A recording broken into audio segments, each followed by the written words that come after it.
হাসিনা যখন হেলিকপ্টারে করে পালিয়ে গেছেন, তার আগে শুধু তার আত্মীয় স্বজনকে সিগন্যাল দিয়েছিলেন আগের সপ্তাহে তারা যাতে পালিয়ে যেতে পারে। তারাও পালিয়ে গেছে।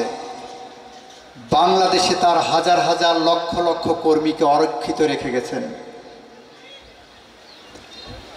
তার লক্ষ লক্ষ কর্মীকে বিপদের মুখে ঠেলে দিয়ে নিজের আত্মীয়দেরকে নিয়ে পালিয়ে দিল্লি কলকাতাতে বসে এক এক সময় এক এক রকম নসিহত করছেন।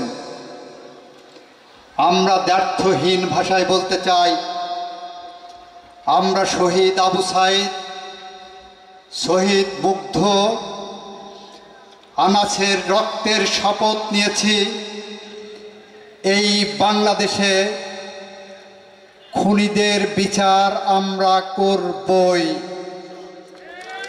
দিল্লি বসে কোনো নসিহত বাংলাদেশের মানুষকে সেই বিচার থেকে পিছনে ফেরাতে পারবে না। আমাদের জীবনের বিনিময় হলেও আমরা সেই বিচার করতে প্রতিশ্রুতিবদ্ধ।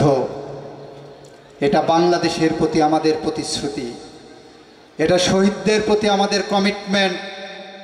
আমরা এই বাংলাদেশ গড়ে দিয়ে যেতে চাই যাতে করে ভবিষ্যতে আর কোনো সরকার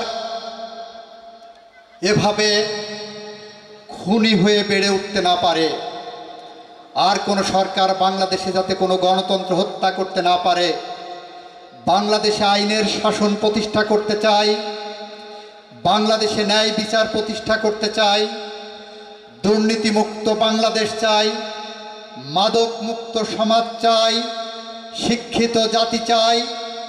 যেভাবে শিক্ষিত জাতি প্রতি বছর ঘুরে ঘুরে এসে তার সমাজে তার শিকড়ে ফিরে এসে গর্বের সাথে বলতে পারবে তারা এমন একটি বাংলাদেশ উপহার দেওয়ার জন্য যে সংগ্রাম শুরু হয়েছিল, সেই সংগ্রামের একজন সৈনিক ছিলেন। আমরা সেই বাংলাদেশ আপনাদের দিতে চাই।